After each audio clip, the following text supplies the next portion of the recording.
Now, journalist turned international best-selling author Elizabeth Gilbert became a worldwide sensation after the success of her memoir, Eat, Pray, Love. The story documented her journey around the world looking for solace after her difficult divorce.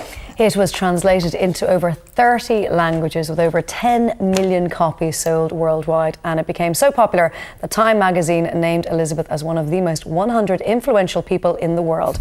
Her latest novel, the signature of all things, is a tale of 19th century Philadelphia. Well, it's a tale of many things. It has grand scope. Elizabeth joins us now. Elizabeth, pleasure to have you here. My pleasure to be here. I was just saying, I'm such a big fan of Eat, Pray, Love, so much so that I hadn't seen the movie and don't want to see the movie because I don't want it to ruin the book. But you were saying it was no hardship to watch Julia Roberts play yourself. It's really fine. And it's also really fine to watch yourself making out with Javier Bardem. That's fine too. Yeah. How does your husband feel about Javier Bardem? He identifies with him. Really, yes, he does. He felt like it was an appropriate casting choice. Actually, what he does is whenever he sees an image of Penelope Cruz, he always says, "Oh, my wife." There she is. So we've gotten a little mixed up about who we actually are. But a lot of people, and it's funny, you have an almost fanatical following as devoted, very devoted. A lot of them were very unhappy with the film. Were they? Yeah. That's why I haven't watched it, because I love the book. Maybe they don't tell me that. But you know, it doesn't bother me. I find it interesting when writers get upset and they say, you know, they took my book and they made it into a movie and the movie was different. I can't believe it. And I always think, have you never seen a movie made from a book? One is a movie, one is a book. Yeah, like when does that not happen? You know, to me it just seems like there's room for both entities. Well, given that the book was an examination of heartbreak, heartache, and then try to put all that back together again, and also find a deeper meaning in life. Yeah. How many Hollywood movies have ever successfully managed to do that? in an hour and 40 minutes. It's a tricky thing to do, but there are things that movies do better than books, and that's of course the visual realm.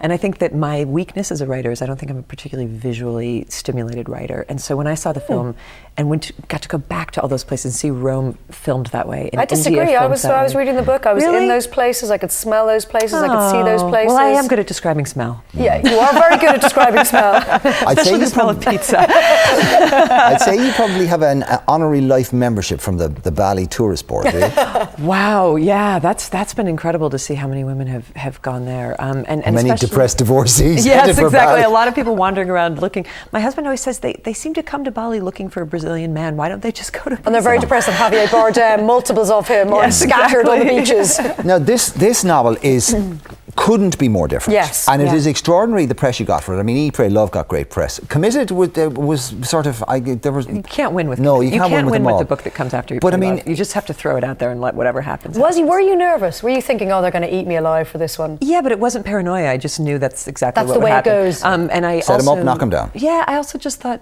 if I don't do something very quickly and break the spell of this, I'll never be a writer again. But this is the first novel in 12 years. Yeah. I started as a fiction writer, which people forget, and I don't hold them obliged to remember everything about my life. But that is my background, and I wanted to go back to fiction, and I wanted to go back in a big way. I wanted to write the kind of big, sweeping, multi-generational epic novel that I always loved to read. And boy, have you ever! I mean, the reviews on this are extraordinary. I mean, thanks. the O magazine, which is the Oprah magazine for people who don't know, and effectively can make or break a book in America, has said it's one of the best books of the year. The Guardian, again, a very prestigious organ, said it's one of the best books that the reviewer had read in a couple of years. And it couldn't be more different from Committed and Eat, Pray, Love. Yeah. Although my readers will see some of my themes in there. You know, it is about a woman's life. Actually, tell us what the book is about for people who aren't familiar with it. Let's go there. Yeah, let's go there. It's called The Signature of All Things, and it's about a 19th century female botanist who is the daughter of a great botanical explorer who grows up in this rarefied, wealthy world in Philadelphia, surrounded by the greatest library in the New World, an incredibly brilliant mother. I think of her as a tree among flowers. At a time when women were meant to be sort of dainty and quiet, she is this woman of tremendous scope.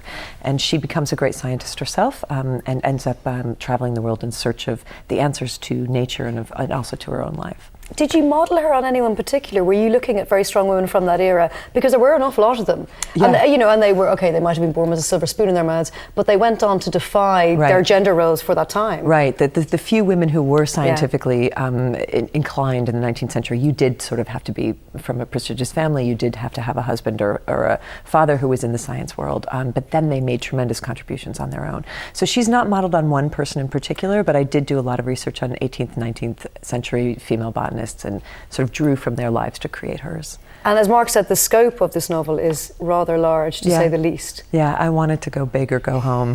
Go big or go home.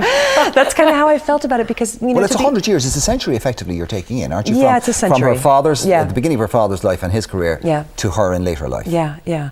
But that, you know, to be very honest and to be very frank, I'm in this tremendously lucky position as a writer right now. The success of Eat, Pray, Love has put me in a situation where I can fund my own work. I don't have to go to a publisher and beg them to give me an advance to write a 500-page novel about a woman who studies mosses, right? Which is essentially what I would have had to have done with this book. I can just do it. And I can spend 3 years immersing myself in research, traveling around the world to find everything I need to find, talking to experts on this, and then creating this novel out of my own imagination. Conversely, the success of Eat, Pray, Love means there's pressure, there's expectation, which thankfully everyone is going, it's fantastic, she's done a great job. But were you don't strike me as somebody who gets fearful or nervous, but were you concerned about how it would be received? Not with this one. With Committed, the book that came after Eat, Pray, Love, I did have that feeling of lowering a baby into a chum pool the day that it was published, like, here, Sharky, Shark, you know, just knowing that it was, you know, whatever feelings people had about Eat, Pray, Love, that it was just going to come to that. But that broke the spell. And once that was done, I've never felt more free as a writer. And I just thought, there's no expectations on me anymore. Everybody has already, there's a great liberty once people have decided who you are. It means you can kind of be whatever you want because it doesn't matter anyway. Their minds are made up, they've put you in a box, and so then you just go be whatever you want to be.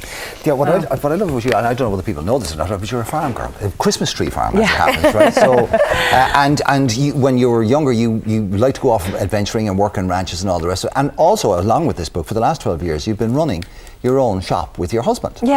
Called Two Buttons. Two Buttons, What is that? It's an import. We have a, as one does, we have a vast pan-Asian emporium in the middle of New Jersey. We have this giant 12,000 square foot building, and we travel all over the world and we collect things and we bring them back and we sell them to people. I love the idea of one of the most successful writers of our generation being a shopkeeper as well. I'm a merchant. I think you're a collector, and say, Elizabeth, get that down off the shelf for me. And actually I really like it because I live my world in the abstract, and this is very concrete. You know, so when I'm having trouble with a plot line in a book, I'll just go down to the shop and dust the Buddhas and reorganize things. Do you not get fans coming in saying, Elizabeth, sign this, we love you? Yeah, but they're I mean, my fans, it's not like I have Stephen King's fans. They're not creepy, weird people. They're really nice middle-aged women who have been through disappointments, and they just want to say thank you for writing a book that meant a lot to me, and I'm very happy to hear that. It doesn't bother me in the least. Hear, isn't it? Well, you'll be delighted with this. The signature of all things. Absolutely. Elizabeth Gilbert.